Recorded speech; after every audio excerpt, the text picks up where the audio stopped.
Frère, ce que j'aimerais que tu comprennes, c'est que lorsqu'on parle de lampe de Dieu, on parle de parole de Dieu. La Bible déclare que ta parole est une lampe à mes pieds, une lumière sur mon sentier. Frère, ce que j'aimerais que tu comprennes, c'est que bien que la parole de Dieu était rare, elle n'était pas absente, car la lampe de Dieu n'était pas totalement éteinte. Frère, la lampe n'était pas totalement éteinte à cause d'une personne, à cause de Samuel. La Bible déclare que Samuel était là dans le temple. Samuel était là couché à côté de l'arche de Dieu qui représente la présence de Dieu.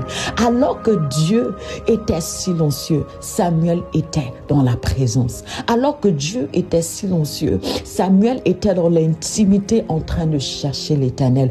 Alors que Dieu était silencieux, Samuel était là dans l'intimité, dans l'expectative d'entendre Dieu parler.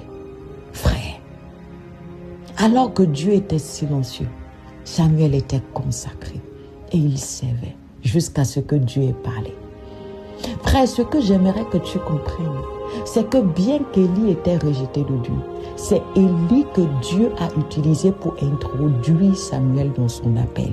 Ce que j'aimerais que tu comprennes, c'est que lorsque Dieu établit un serviteur de Dieu dans ta vie, le Seigneur se sert de ce serviteur pour te préparer dans l'ombre. Et le Seigneur se sert de ce serviteur pour t'introduire dans ton appel.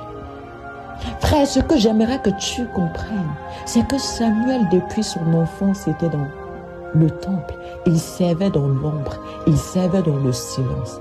Alors que les regards étaient fixés sur les enfants d'Élie, Samuel était là, il servait.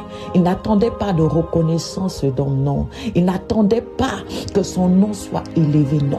Il servait Dieu parce que Dieu est Dieu. Il servait Dieu dans le désir de l'honorer. Et au temps favorable, Dieu qui l'a préparé dans l'ombre a permis qu'il soit révélé dans les nations. Dieu qui l'a préparé dans l'ombre a permis qu'il soit élevé dans la gloire. Ce que j'aimerais que tu comprennes, c'est que pendant que Dieu te prépare dans l'ombre, frère, consacre-toi, cherche l'Éternel. Même s'il est silencieux, cherche-le.